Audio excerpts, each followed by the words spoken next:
What would you do if a freezing dog pressed her paw against your window, begging to come inside? That's exactly what happened to Michael, a man who had shut the world out after losing his daughter. But when he opened the door that night, he wasn't just saving her, she was about to save him, too. And the twist? This wasn't their first meeting. Watch till the end to see the unbelievable moment Michael discovers who she really is. Comment below. Would you have opened that door? Subscribe for more powerful, true life stories that restore your faith in humanity. The town of Fair Hollow in southern Vermont lay buried beneath a heavy silence, broken only by the occasional howl of wind carving its way through the trees. Snow had fallen all day, and now, deep into the night, the world outside resembled a forgotten painting, monochrome, still, and cold. The pine-covered hills surrounding the outskirts were blanketed in thick, untouched snow, muffling even the echo of one's breath. Inside a small log cabin nestled at the edge of the forest, Michael Reed moved with quiet deliberation. At 46, he had the kind of presence that spoke of a life once lived loudly, but now contained in careful solitude. Tall and broad-shouldered, with sandy brown hair graying at the temples. His face bore the tired calm of someone who had stopped looking backward, yet hadn't figured out how to look forward. His eyes, once bright with a teacher's spark, now held a weight he carried into every room. The grief of losing his 10-year-old daughter, Lily, 3 winters ago in a car accident that had shattered both his marriage and sense of purpose. Since then, he'd withdrawn from the world, choosing instead a quiet life, teaching himself woodworking, reading old journals, and keeping company with the silence. That night, Michael had just set aside the worn paperback he'd been rereading, something about wilderness survival that no longer felt adventurous, and clicked off the lamp. Outside, the wind picked up, tapping gently at the windows like skeletal fingers. He moved to the kitchen to pour one last mug of hot tea when it happened. Knock, knock, knock. It was soft, almost uncertain, like someone unsure they were even allowed to ask. He froze. Not many people made it out this far. Certainly not during a blizzard. He waited. Then came the sound again, not a knock now, but a scrape. Like someone was dragging or brushing against the glass. He set the mug down and moved toward the front window. Pulling the heavy curtain aside, he squinted against the storm. Then his heart stilled. There, just beyond the faint glow of the porch light, stood a golden retriever, soaked, trembling, thin to the bone. One paw was raised and pressed gently against the lower window pane. Her fur, once golden, was now matted with sleet and clumps of snow, sticking to her emaciated frame like frost on brittle grass. Her ribs were visible through her wet coat, and her eyes, large, honey brown, and unfathomably expressive, stared back at him not in fear, but with a fragile thread of hope, as if this door was the last she'd dare to knock on. Without thinking, Michael yanked open the door. A gust of wind rushed in, curling snow along the floorboards. "Jesus," he whispered, kneeling. The dog didn't flinch. Instead, she stepped forward unsteadily and collapsed right at the threshold, her body too weak to carry her any farther. Michael quickly wrapped her in the old wool blanket draped on the nearby chair and carried her in, light as a bundle of kindling. Her body was icy, her breathing shallow, and she smelled of wet pine and old fear. He laid her near the hearth, now glowing with the last of the firewood, and added more logs until the room flushed with warmth. Then he fetched a clean towel, dried her coat as gently as he could, and filled a bowl with water and another with leftover roast chicken. She ate slowly, gratefully. Between bites, her eyes never left his face. When she finally rested her head on her paws, Michael reached down to adjust the blanket. That's when he noticed it. Beneath the thick fur of her neck, hidden by snow and filth, was a worn collar, leather cracked with age. He ran his fingers over the ice-caked metal tag dangling from it. Brushing off the frost, he read the words aloud.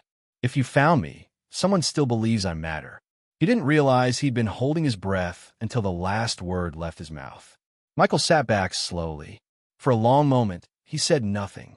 The dog's eyes closed, and her breathing steadied, slow and even, as if finally able to sleep. Snow continued to fall outside, piling higher against the windows. Inside, the silence had changed. It wasn't emptiness anymore. It was a shared stillness. Michael leaned against the couch, the fire reflecting in his eyes. He looked at the sleeping dog, her body rising and falling gently in the light. He didn't know where she had come from, or how far she had walked through the storm, but he knew this much. She had chosen this door, and this time, he wasn't going to close it. Morning in Fair Hollow came slowly, wrapped in a heavy stillness. The storm had passed, but its echo lingered in the biting cold, and thick snow draped over every rooftop, tree branch, and fence post. Sunlight filtered through frost-glazed windows, casting golden streaks across the wooden floors of Michael's cabin. The fire had burned low but still pulsed gently, its warmth reaching the bundled figure lying in front of it. The golden retriever stirred. Her breathing was calmer now, deeper.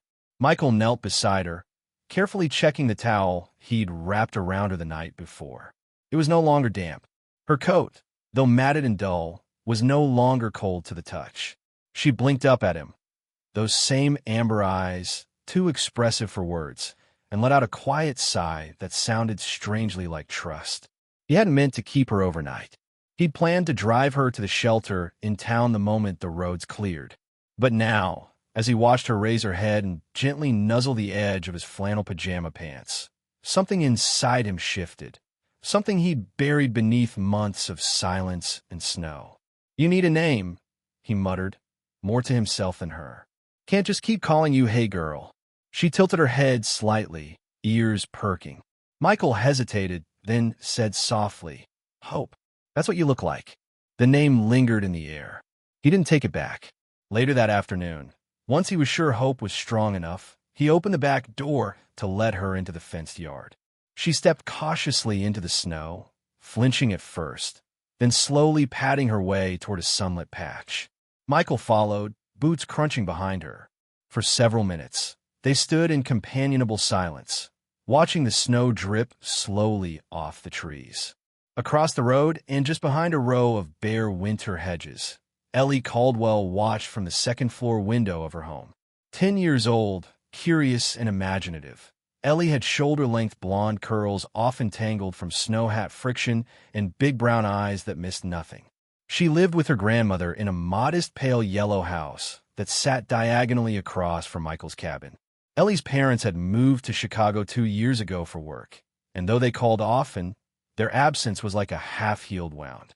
Her grandmother, Margaret, was loving but cautious, a retired schoolteacher with a no-nonsense demeanor that made Ellie all the more desperate to find warmth elsewhere. She'd always been fascinated by Michael Reed.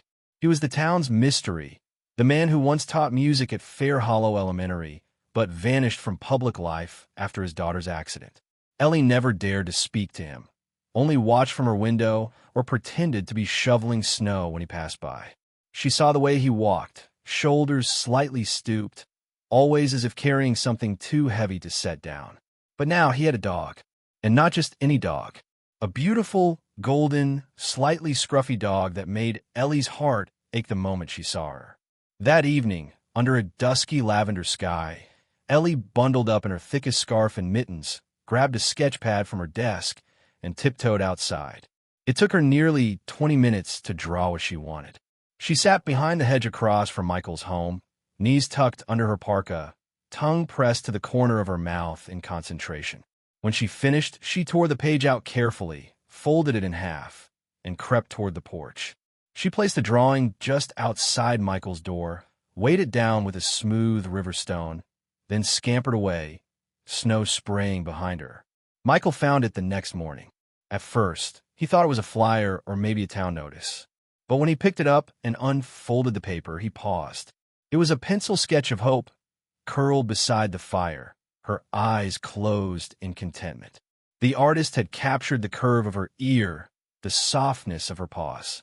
Above the image, in careful, looping handwriting, were the words, "She deserves to be loved."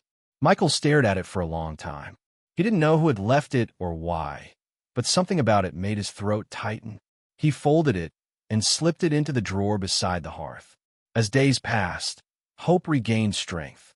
Her appetite returned, along with a quiet joyfulness.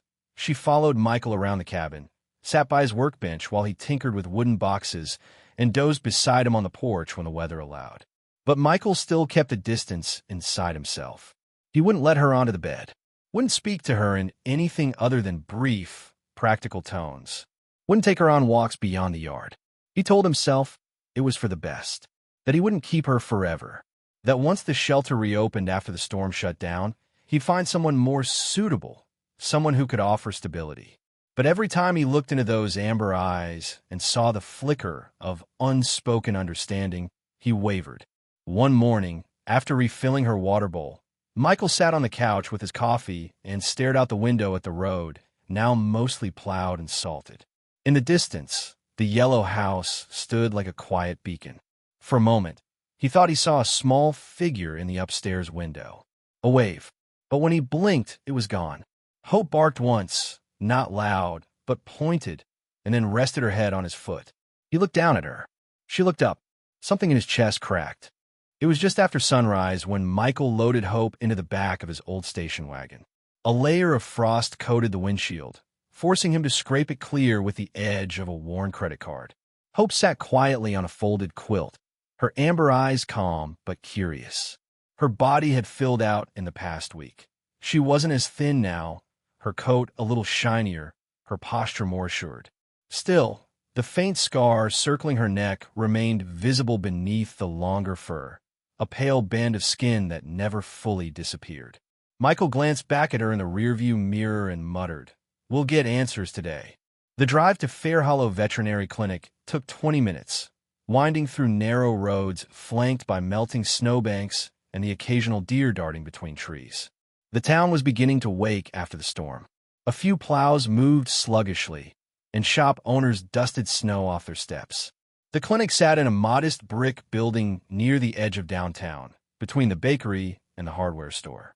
A hand-painted sign out front read Dr. Lena Hart, DVM, Care with Heart, the T in heart shaped like a paw print. Michael hadn't been here in years. The last time was with Lily, when their old cat, Muffin, had gone missing and returned 3 days later with a broken leg. He swallowed the thought and pushed the door open. Inside, the clinic was warm and smelled faintly of cedar and antiseptic. A golden-haired receptionist in her early 20s, Jill, smiled politely from behind the counter. She had round cheeks, a nose ring, and a cheerful professionalism that came from long hours dealing with both animals and anxious owners. "Appointment?" she asked. "No. Walk in," Michael replied, voice low. "Stray dog. Found her after the storm." Jill leaned forward slightly, peering at Hope. "Oh, wow. She's beautiful. Poor thing looks like she's been through a lot." Michael nodded. "She has." Minutes later, Dr. Lena Hart entered the exam room. In her mid-40s, Lena was tall and slender, with dark auburn hair pulled into a low bun and sharp but kind green eyes behind rectangular glasses. Her presence was calm, efficient, and compassionate, the kind of woman who could talk down a panicked pet owner or soothe a growling hound with equal ease. She wore navy scrubs with faded paw prints along the hem. She knelt beside Hope without hesitation, letting the dog sniff her gloved hand before beginning her examination. "She's doing surprisingly well," Lena said after a few minutes. "Mild frostbite on the rear paws, a touch of malnutrition, but nothing permanent. You've clearly been taking good care of her." Michael didn't respond right away. His eyes lingered on the thin scar encircling Hope's neck. "What about that?" Lena followed his gaze, and her smile faded. She gently parted the fur and ran her fingers along the damaged skin. "That's from long-term restraint. Probably chained or tied with something too tight. It healed over, but not right." Michael's jaw clenched. "There's a microchip?" Lena nodded. "Let's find out." She retrieved a handheld scanner and waved it over Hope's shoulder. A faint beep sounded, followed by a line of blinking text on the small screen. Lena frowned. "It's old, nearly unreadable, but I can make out part of the registration code. I'll check the national database." While Lena typed away at the terminal, Hope rested her head on Michael's thigh, calm as ever.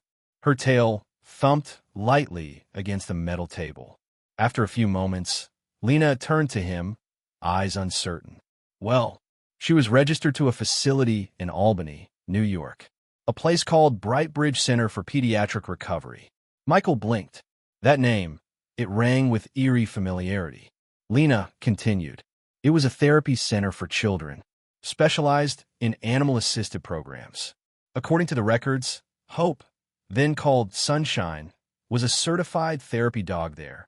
The center closed about 2 years ago. Why? Lena hesitated. There was some sort of scandal.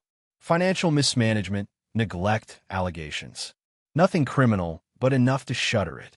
Most of the staff were dismissed, and animals either returned to their trainers or relocated. Michael sat very still. The room felt colder somehow. My daughter, he whispered, almost himself. She went there. That place. Lena looked up, sympathetic. Then maybe this isn't a coincidence. He ran his hand down Hope's back, feeling the strength in her muscles, the warmth in her presence. He remembered the way Lily used to smile around animals, how she laughed more easily during her sessions with dogs than she ever did at home after the accident. Could it be? Could Hope have been there with her? He didn't ask. Not yet. Instead, he said, "Can I get a copy of everything you found?" Of course. I'll email it over. Back in the car, Michael sat behind the wheel, the engine idling, hands unmoving. Hope looked at him, her ears lifting slightly as if to check if he was okay. "I think you knew her," he said softly. "I think you helped her. And maybe now, you're here to help me." Hope nosed his shoulder gently. He turned the key. The sun sat low in the sky. Its winter light filtered through silver clouds that cast long, cold shadows across Fair Hollow. The last of the snowstorms had passed, but the lake behind Michael's cabin remained frozen, its surface a deceptive mirror of calm. Most of the town's children knew better than to wander near it. But curiosity doesn't often obey wisdom, especially not in the heart of a lonely child. That afternoon, Michael had stepped outside to gather firewood from the shed, Hope following a few paces behind. Her gait had returned to strength, and her tail wagged with unassuming joy as she sniffed the fresh air. The wind was still sharp, carrying the scent of pine and the faint metallic tang of frozen water. Suddenly, a distant voice cut through the stillness. "Help! I can't." Michael turned sharply. Beyond the trees, past the gentle rise behind his cabin, was a patch of land that sloped down to the lake's edge. There he spotted a small figure in a red parka, arms flailing, skidding across the ice. It was Ellie Caldwell. Michael's breath caught. He dropped the firewood and sprinted, his boots slipping slightly as he reached the tree line. Hope shot ahead of him, a golden blur cutting through snow. Ellie, 10 years old and barely 4'8", had ventured too far onto the ice. Her boots had lost traction, and she was now splayed across a widening hairline crack.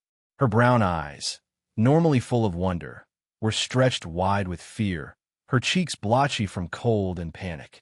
Her sketchbook lay a few feet behind her, pages splayed like wings. The crack groaned. Hope reached her first, creeping low across the surface like instinct had taken over. She barked once, sharp and focused, then approached Ellie slowly, step by careful step. "Don't move," Michael shouted as he slid down the hill toward the shore. "Stay completely still." Ellie obeyed, frozen in more ways than one. Hope lay down beside her, belly flat against the ice, gently nudging the girl with her snout. Ellie wrapped her arms around the dog, clinging.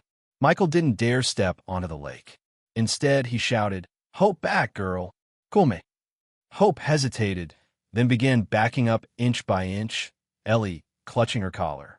Together, they crawled, trembling, the ice whining with every shift. At last, Hope's front paws touched packed snow. Michael rushed forward and pulled Ellie the rest of the way, dragging her up the slope, both of them shaking. He collapsed beside her, gasping. Hope circled them once, then sat down beside Ellie, panting heavily. "You okay?" he asked, touching the girl's face. Ellie nodded tearfully. "I thought I could cross. I didn't think it cracked so fast." Michael said nothing, only pulled her into a hug. Hope licked her cheek gently, and Ellie buried her face in the dog's fur. Later that evening, after walking Ellie home and assuring her grandmother, Margaret Caldwell, a small, stern-faced woman in her late 60s with tightly pinned silver hair and a gaze that brooked no foolishness, that the girl was safe, Michael returned to his cabin, shaken. He stood by the fire, hands trembling slightly. Hope lay beside the hearth once more, worn out but alert. He poured himself a glass of bourbon, the first in weeks. It barely warmed him. The fear hadn't come from seeing a child in danger. It had come from the realization that he could have lost hope, and that thought had terrified him more than anything had in years. He went upstairs, seeking distraction. There were boxes in the hallway closet he hadn't opened since Lily died. Photographs, journals, old letters. He opened one absently, sifting through memories, until a small cream-colored envelope slipped free. It was sealed, unaddressed, but the handwriting on the front was unmistakable. Samantha's. His ex-wife had always written in delicate loops, each letter spaced with deliberate elegance. Michael hesitated, then sat on the edge of the bed and opened the envelope. Inside was a single sheet, yellowed slightly at the corners. Michael, I know you've built your fortress. I know you think shutting people out is protecting yourself from pain. Maybe that's true for a while. But here's what I've learned. You can't outrun the things that live inside you. Not the grief, not the guilt, and not the love either. You can avoid people, avoid places, but you can't keep avoiding your own heart. One day, someone or something will crack that door open. When it does, let it in. You deserve that. Asterisk. Michael sat in stillness long after the fire dimmed. He read the letter 3 times before placing it gently on the table. Downstairs, Hope stirred but didn't rise. That night, Michael lay in bed wide awake, the wind brushing faintly against the window pane. His world had been small and quiet for a long time. But now there was a letter in his hand, a child who had nearly slipped away, and a dog who had risked everything to save her. And suddenly, that world didn't feel so sealed off anymore. Morning light streamed softly into the cabin, painting gold across the grain of the wooden floors. Michael sat at his kitchen table, fingers drumming thoughtfully beside his coffee. The letter from Samantha lay unfolded on the table's edge, its creases worn from rereading. Hope lay sprawled nearby, her head resting on her paws, eyes half closed, but ears still alert to every sound he made. Michael reached for his phone, an older model he barely used except for the occasional weather alert or grocery list. Today, though, he opened the camera and knelt in front of Hope. She blinked at him, then sat up, tilting her head slightly as he snapped a picture. "Let's see if anyone out there remembers you," he murmured. He uploaded the photo to a local animal rescue group on social media, adding a short description. Golden retriever found outside Fair Hollow during snowstorm. Female, possibly trained. Has scar for being tied. Gentle, intelligent. Found with tag that reads, "If you found me, someone still believes I matter. Please contact if you recognize her." He didn't know exactly why he did it. It wasn't that he wanted to give her away, but part of him felt that she had a story, a whole life, before she'd knocked on his door. And if someone had once loved her, really loved her, they deserved to know she was alive. The post went up. Michael didn't expect much. 3 hours later, while he was in the workshop sanding down an old cedar jewelry box, his phone rang. The number was unfamiliar, area code Albany. He hesitated before answering. "Hello." The voice on the other end trembled. "Is this the man who found the golden retriever?" "Yes. Her name's Hope. At least that's what I've been calling her." There was a long pause, then a sniffle. "I know her." The woman's name was Rachel Whitaker, and her voice carried a blend of cautious hope and old sorrow. She was in her early 50s, with a calm, grounded cadence. Over the phone, she explained that she had once worked at Brightbridge as the program's therapy animal coordinator. She remembered every dog by name. Sunshine, she said, had been her brightest soul. Smart, gentle, patient, especially with the children who didn't speak or had stopped trusting anyone human. She always knew who needed her most, Rachel said, and she never turned away. Michael sat heavily in the chair by the window. Hope had wandered over and now sat beside him, sensing the energy. Rachel went on. "When the center closed, I fought to keep her. But the adoption records were mismanaged. There was confusion. Some dogs went to fosters, others to shelters. Sunshine was supposed to be with me. But when I went to pick her up, she was gone. No one had answers. I've been looking ever since. Her voice cracked then. That message on her tag, I wrote it. I added it to all our therapy dogs. It was our way of saying, you matter no matter what happens next. Michael's eyes stung. He looked down at Hope. Her tail wagged gently, as if she understood every word. I'm not calling to take her away from you, Rachel added quickly. Not unless she wants to come. But I'd love to see her, just to know she's okay. If that's all right. Michael nodded slowly, then realized she couldn't see him. Yes, he said. Yes, that's all right. They agreed on a day later in the week. Rachel would drive up from Albany once the roads cleared again. Michael hung up, phone still in hand, a strange weight in his chest. Hope jumped onto the couch beside him, curling close. That evening, Michael stood outside with Hope under a soft, snow-dusted sky. Across the road, Ellie's upstairs light was on. The window glowed amber. He wondered if she was sketching again. Perhaps another drawing of Hope. Perhaps of something else, something new. The next day brought a letter in the mail. A real one, not digital, with a blue stamp in the corner and his name written in firm cursive. Inside was a card and a simple note from Rachel. It read, "Thank you for being her door. I don't know what brought her to you, but I believe it wasn't by accident. Some hearts find each other, even across years of silence." Yours must have sounded familiar. Michael placed the card beside Samantha's letter on the fireplace mantel. Later, while Hope slept curled in a sunbeam, he pulled out Lily's old photo albums, ones he hadn't touched in years. He flipped through pages until he found it. A picture of Lily, maybe 8 years old, in a bright yellow room, crouched beside a therapy dog.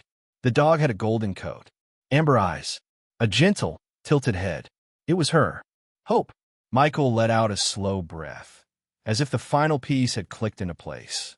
She had found them both again. The day Rachel arrived, the sky was clear, a crisp blue stretching above the snow-covered ridges of Fair Hollow like a quiet promise. Michael stood on the porch in his heaviest coat, the same worn navy canvas one he'd had for years, hands tucked into his pockets as he watched a silver Subaru crawl up the gravel path that led to the cabin. Hope sat beside him, tail swaying gently, ears perked. The car came to a slow stop. Out stepped Rachel Whitaker, wrapped in a long forest green wool coat with a deep burgundy scarf. She was tall, in her early 50s, with silver streaks in her once dark brown hair and warm lines at the corners of her eyes, etched there by years of smiling and sorrow. She moved with the composed grace of someone used to caretaking, of both animals and people. Michael stepped down the porch steps, nodding a greeting. Rachel offered a hesitant smile, but her eyes were already fixed on Hope. Her breath caught as the dog bounded toward her. "Oh, Sunshine," she whispered. Hope paused only briefly, sniffed, and then pressed her head gently against Rachel's side. Rachel knelt, tears already forming as she wrapped her arms around the dog's neck. Her fingers trembled slightly as she stroked Hope's fur. "She remembers," Rachel said, her voice soft but sure. "I was so afraid she wouldn't, but she does." Michael watched in silence. It didn't feel like a moment he needed to interrupt. Rachel pulled a small cloth-bound folder from her bag. Inside were photographs, slightly faded, some with curled edges, each one capturing children of all ages beside a younger, fluffier Hope. A boy in a wheelchair laughing as Hope placed a paw on his lap. A girl with burn scars holding Hope close. A quiet moment of a child curled against her on a reading rug. She was everyone's favorite, Rachel said, offering the folder to Michael. But there was one child she was closest to. Lily. Michael took the folder, hands steady despite the tide rising in his chest. There it was, his daughter, younger, her face brightened by the rare smile that only animals ever seemed to draw from her. In one picture, Lily was whispering something into Hope's ear. In another, she lay beside the dog, both asleep. Michael's voice cracked. "I didn't remember that they knew each other. She didn't talk much to people," Rachel said gently, "but she talked to Hope. She called her Goldie sometimes." He nodded slowly. She didn't tell us that. Not back then. She probably didn't need to, Rachel said. Sometimes the right connection doesn't need explaining. They sat on the porch steps, Hope lying between them, her head resting contentedly on Michael's boot. The wind passed softly through the trees, and for a long while, nothing else needed to be said. I want you to keep her, Rachel said finally. She chose you again. That matters. Michael met her eyes. I'm not sure I did anything to deserve her. Rachel shook her head. You opened the door. That evening, Ellie came by, holding a stack of children's books with spines cracked from love. She wore her usual oversized knitted hat and snow boots that had seen at least 3 winters. When she saw Rachel inside the cabin, her curiosity flared, but she was too polite to ask. Michael introduced them. Rachel knelt, smiling warmly. You're the artist, aren't you? The one who drew Hope. Ellie flushed. I guess. Rachel nodded. You have a good heart. Sunshine, Hope, always found the best people. The cabin, once quiet and filled only with the whisper of wind and creak of wood, now rang with the soft murmur of conversation, the thud of paws, and the delighted giggle when Hope playfully nudged Ellie's arm. By the following week, Michael had spoken to the town librarian, Grace Hanley, a kindly woman in her early 60s with frizzy gray-blonde hair and wide reading glasses. She was immediately on board when Michael proposed starting a read with Hope Hour for local children, where they could come in, sit with the golden retriever, and read aloud without judgment or fear. The first session drew 5 children, Ellie proudly leading the group. Michael watched from the back of the library, arms folded, heart light. Hope moved from child to child, curling up beside them as they read awkwardly, nervously, and finally, confidently. Word spread. 2 weeks later, the reading room was full. Michael found himself volunteering more, repairing shelves, helping Grace organize new book donations, even speaking at a town event about the benefits of therapy animals. People who hadn't spoken to him in years now stopped to thank him, to share their own memories of Lily, or simply to say they were glad he was around again. Hope remained his anchor through it all. At night, she lay curled at the foot of the bed. In the mornings, she sat by the door, waiting for their walks. Snow still lined the edges of the trails, but spring was making itself known. Small green shoots along the tree line, bird songs stirring in the quiet air. One morning, Michael walked to the edge of the lake. The ice had melted into mirror-like water. He stood there for a long while, Hope by his side. He spoke aloud, no one around to hear. I think I'm ready. The wind shifted gently, brushing his cheek. Hope leaned into his leg, looking up at him with those amber eyes. Michael smiled. Sometimes, the ones who need saving the most end up saving us. Michael thought he was just helping a lost dog, but in truth, Hope was the one who helped him find his way back to life, love, and community. In our own busy lives, we often miss the quiet knocks, moments where compassion could open a door, not just for others, but for ourselves. If this story touched your heart, share it with someone who needs hope today. Leave a comment below, and let us know what part moved you the most. Type "Amen" in the comments if you believe every soul deserves a second chance. Don't forget to subscribe for more real stories that remind us of the beauty still left in this world. May God bless you and everyone you love.